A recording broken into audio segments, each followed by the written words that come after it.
जहां भी छापा पड़े विजिलेंस का, वहां पे सभी पत्रकार जाएं और जिसके ऊपर छापा पड़ रहा है उसकी सारी कुंडली खंगाल के जो है लोगों के सामने ला दे, ताकि जो है कोई भी भ्रष्टाचार करने से पहले 10 बार जरूर सोचेगा और 7 पीढ़ी उसका याद रखे कि हमारे दादाजी, परदादाजी, चरदादाजी, पंचदादाजी जो है ना, वो एक समय भ्रष्टाचार किए थे तो उनका पत्रकार और विजिलेंस दोनों ने रिलाई किया था। जैसा कि आपने अपने वीडियो में भी बोला कि जनता की गाढ़ी कमाई को लूट के काजू किशमिश खाने का काजू किशमिश ये सब साले लोग खाते हैं। ये लोग, जनता का पैसा रहता है, जनता को नमक खरीदने में हालत खराब हो जाता है, नमक का 2 रुपया दाम बढ़ जाता है तो हालत खराब हो जाता है। और ये लोग आयोडीन युक्त नमक और ना जाने अंग्रेजी नमक कहाँ कहाँ से मंगा के और रोस्टेड काजू, मतलब कि जो फ्राइड काजू रहता है वो खाते हैं। उनके घर पे जो पैसा जो है, उतना पैसा मैंने आज तक अपने जिंदगी में लाइव नहीं देखा था।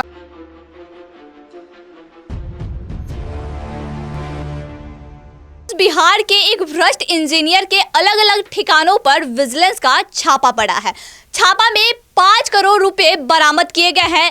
इसी मुद्दे पर आज हमारे साथ बात करने के लिए मनीष कश्यप जी हैं, जो कि अक्सर इंजीनियर के खिलाफ आवाज उठाते रहते हैं, भ्रष्ट इंजीनियरों की रिलाई करते रहते हैं। तो हम इनसे आज बात करेंगे जो कि विजिलेंस का जो छापा पड़ा है और 5 करोड़ रुपए की बरामदगी की गई है। तो सर, अक्सर आप जाने जाते हैं इंजीनियरों की रिलाई करने के लिए, और आज भ्रष्ट इंजीनियरों, क्योंकि मैं भी खुद इंजीनियर हूं, तो जो भ्रष्ट इंजीनियर है उनके खिलाफ मैं आवाज उठाते रहता हूं। और जो छापा पड़ा है विजिलेंस का, तो सबसे पहले तो आप ही पहुंची थी वहां पे, तो 2 लोगों के ऊपर छापा पड़ा है। एक इंजीनियर है और एक उनके जो है कैशियर साहब हैं, और दोनों सरकारी हैं और किशनगंज में पोस्टेड थे। लगभग पटना में 2 जगहों पे छापा पड़ा है, किशनगंज में 3 जगहों पे छापा पड़ा है। टोटल 5 जगहों पे 5 करोड़ रुपया के आसपास कैश बरामद हुआ है। तो जैसा कि सर आपने बताया 5 करोड़ रुपया बरामद हुआ है। भ्रष्ट इंजीनियरों का आप अक्सर रिलाई करते रहते हो, और ऐसा अक्सर देखने को मिलता है कि जब भी विजिलेंस का छापा इंजीनियरों के घर पे पड़ता है तो करोड़ों रुपए बरामद किए जाते हैं। देखिए, बिहार का विजिलेंस जो है, कभी भी किसी के ऊपर छापा मारता है तो पहले उसके पास इनपुट अगर सही ढंग से आता है तो ही छापा मारता है। और विजिलेंस ने जिसके भी ऊपर छापा मारा है उसके घर से पैसा बरामद हुआ ही है। और इंजीनियर के घर से इसलिए पैसा बरामद हो जाता है कि वो लोग 2%, 4%, 5% कमीशन लेते हैं, ठेकेदार से कमीशन लेते हैं।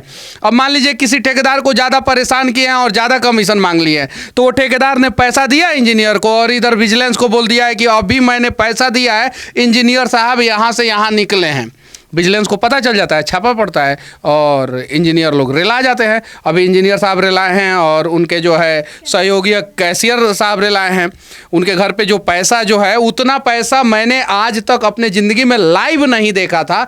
एक जगह 1 करोड़ रुपया से ज़्यादा और एक जगह लगभग 70 लाख रुपया से ज़्यादा, और 5 करोड़ रुपया टोटल बरामद हुआ है। अगर इस प्रकार के भ्रष्ट लोग अगर पकड़े जाते हैं, उसके बाद से भी आपके सोसाइटी में, आपके समाज में, आपके फ्लैट में सहयोगी बन के, दोस्त बन के रहते हैं, उनका विरोध कीजिए।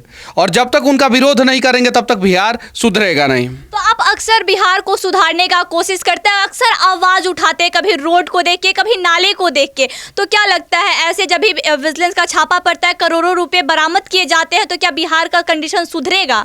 एकदम बिल्कुल सुधरेगा। उनके अंदर जितने भी भ्रष्ट इंजीनियर हैं, भ्रष्ट अधिकारी हैं, उनके अंदर ये खौफ होना चाहिए कि अगर भ्रष्टाचार करके पैसा अपने घर पे रखेंगे या कहीं भी रखेंगे, विजिलेंस का टीम आ जाएगा। उनके अंदर ये खौफ होना चाहिए कि विजिलेंस का जैसे टीम आएगा उसके बाद से कुछ पत्रकार आ जाएंगे, विजिलेंस भी रह लेगा, पत्रकार भी रह लेंगे, और बिहार का जो है पॉलिटिकल सिस्टम भी अगर थोड़ा सही हो जाए तो शायद से बिहार सही हो जाएगा।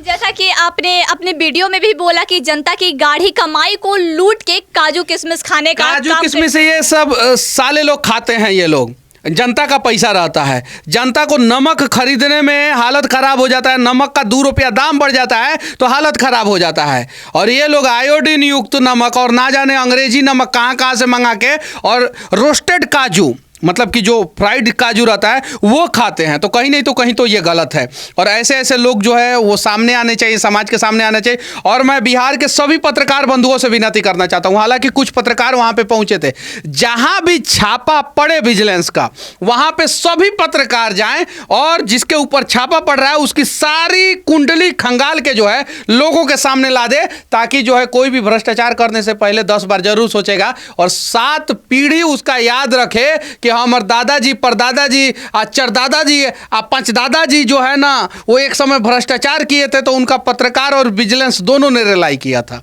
तो जैसा कि आपने बोला, पत्रकार और विजिलेंस दोनों को रिलाई करते रहना चाहिए, सिर्फ भ्रष्ट इंजीनियरों का नहीं, सिर्फ भ्रष्ट इंजीनियर को नहीं, जितने भी भ्रष्ट लोग हैं बिहार में जो भ्रष्टाचार कर रहे हैं, जिसके वजह से बिहार के गरीबों का गाढ़ा कमाई जो है ना वो बर्बाद हो जा रहा है, उन सब की रिलाई होनी चाहिए। तो उन सब की रिलाई होनी चाहिए। अगर सिस्टम मजबूत रहे तब तो, अगर विजिलेंस वाले ही बस काम करते रहे तो कैसे होगा फिर? देखिए, विजिलेंस के साथ साथ पत्रकारों को भी काम करना होगा, पॉलिटिक्स को भी काम करना होगा, ईमानदारी पूर्वक काम करना होगा। बिहार का विजिलेंस तो बढ़िया काम करता है, ये बात सत्य है, बस उसको थोड़ा सा और फ्री कर दिया जाए। विजिलेंस को थोड़ा बड़ा बड़ा मछली को भी पकड़ने के लिए आदेश दिया जाए। जैसे नेता के ऊपर छापा जो है ईडी और सीबीआई ही सिर्फ मार रहा है। नेता का जो ओएसडी है, जो सबसे ज़्यादा पैसा रखते हैं, नेता के पास पैसा मिले या ना मिले, नेता के ओएसडी के पास पैसा मिलता ही मिलता है, तो ओएसडी लेवल के अधिकारियों के ऊपर भी छापा मारने का अधिकार विजिलेंस को मिल जाए। जैसे आप चले जाइए डीएम और एसपी रैंक के अधिकारी और उससे ऊपर के अधिकारी के ऊपर विजिलेंस जल्दी छापा नहीं मारता है, तो वैसे वैसे लोगों के ऊपर भी छापा पड़ना चाहिए और जो भी करप्ट हो उनके ऊपर छापा पड़ना चाहिए, तब जाके जो है। और विजिलेंस में और भी मजबूत, जैसे आज मैंने देखा कि 4 डीएसपी थे वहाँ पे, डीएसपी के साथ कुछ एसपी होते, कुछ आईजी होते और उसके बाद से छापा पड़ता। अब डीएसपी रैंक का अधिकारी एसपी के ऊपर छापा कैसे मारेगा? तो ये सारी चीज़ें हैं, तो थोड़ा सा विजिलेंस को और मजबूत करने की ज़रूरत है और थोड़ा और मजबूत हो जाएगा तो मैं दावे के साथ कह सकता हूँ, गब्बर फिल्म का वो डायलॉग याद आ जाएगा भ्रष्टाचारियों को। चूँकि विजिलेंस में जितने भी अधिकारी होते हैं, जितने भी डीएसपी होंगे, आप जितने भी कांस्टेबल होंगे, हेड कांस्टेबल होंगे, एएसआई, एसआई, जितने भी इंस्पेक्टर होंगे विजिलेंस के, वो सारे निहायती ईमानदार होते हैं, निहायती ईमानदार होते हैं। वो किसी की नहीं सुनते हैं। वो एक बार पकड़ लिए, फिर उसके बाद से उनको विजिलेंस से आप हटा दीजिए, कार्रवाई तो कर नहीं सकते हैं, ईमानदारी के ऊपर तो कार्रवाई कर नहीं सकते हैं, तो निहायती ईमानदार होते हैं। लेकिन ईमानदारों की संख्या थोड़ी और बढ़ानी चाहिए, विजिलेंस को और मजबूत करना चाहिए। विजिलेंस की एक एक टीम जो है ना हर एक ब्लॉक में हो, हर एक जिला में हो, और वो गाइड हो सेंटर से, मतलब कि केंद्र सरकार से नहीं, पटना से गाइड हो। हाँ, मतलब कि पटना से गाइड हो, मतलब कि उसका सेंटर जो है पटना हो, यहाँ से गाइड हो। और उसके बाद से जो है ना, मैं दावे के साथ कहता हूँ कि भ्रष्टाचार 100% खत्म नहीं होगा, अमेरिका से भी नहीं खत्म हुआ, रसिया और चीन से भी नहीं खत्म हुआ, लेकिन भ्रष्टाचार पे लगाम जरूर लग जाएगा। लेकिन जो अभी कंडीशन है भ्रष्टाचार को लेके बिहार में, जैसा कि आप ही के वीडियो में अक्सर देखने के लिए मिला करता है, रोड नाले का, नहीं मेरे वीडियो में नहीं, बहुत सारे पत्रकार हैं, अभी तो छोटे छोटे बच्चे वीडियो बना दे रहे हैं। आपने देखा होगा पूर्णिया में एक आदमी ने वीडियो बना दिया स्कूल के खिलाफ जो है मेरे स्टाइल में। आपने देखा होगा झारखंड के गोड्डा में मेरे स्टाइल में जो है वीडियो बना दिया। एक लड़की जो है मेरा एक गाना है, वो गाना को गुनगुना रही, छोटी सी बच्ची है, वो 7-8 साल की बच्ची है। एक अमेरिका में आदमी रहते हैं, 45 साल के हैं लगभग, और वो चैनल चलाते हैं। उन्होंने यूट्यूब पे मेरे स्टाइल में अमेरिका में वीडियो बनाया कि है अमेरिका का ससुरा इंजीनियरवा, सब रोडवा पे पनिया नलवा में नहीं जा रहा है, ऐसा कुछ तो करके उन्होंने कमाल का एक वीडियो बनाया था। लगभग 4-5 मिलियन लोगों ने देखा है। तो लोगों के अंदर हिम्मत और हौसला आ रहा है और बहुत सारे लोग ईमानदारी पूर्वक काम कर रहे हैं। वो सभी लोग काम करेंगे तो कुछ तो बदलाव होगा। तो मतलब लगता है कि जब विजिलेंस की टीम और मजबूत हो जाएगी, टीम में और लोग अगर गठन हो जाएगा और उनको और ऑर्डर्स मिल जाएंगे। देखिए, तो विजिलेंस को मजबूत होने की जरूरत है, सिस्टम को मजबूत होने की जरूरत है, साथ में जो है पत्रकारिता को थोड़ा सा और स्वतंत्र और इंडिपेंडेंट, डिपेंडेंट नहीं, इंडिपेंडेंट होने की जरूरत है, और पॉलिटिक्स को थोड़ा साफ सुथरा होने की जरूरत है। मैं दावे के साथ कहता हूँ कि फिर से बिहार चंद्रगुप्त मौर्य का बिहार, सम्राट अशोक का बिहार बन जाएगा। तो अभी हमारे साथ मनीष कश्यप जी थे, जिन्होंने आज जो रेड विजिलेंस का पड़ा है भ्रष्ट इंजीनियर के ऊपर, उस पे चर्चा की है। इन्होंने जो कुछ कहा वो आपको कैसा लगा हमें कमेंट बॉक्स में बताएं। इनका कहना है कि अगर बिहार में भ्रष्टाचार खत्म करना है तो पॉलिटिक्स साफ सुथरी होनी चाहिए, सिस्टम और मजबूत होना चाहिए, और विजिलेंस का जो भी टीम है उसे और विस्तार करने की जरूरत है। आएगी खबरों के लिए बने रहे सच तक न्यूज़ के साथ। जय हिंद।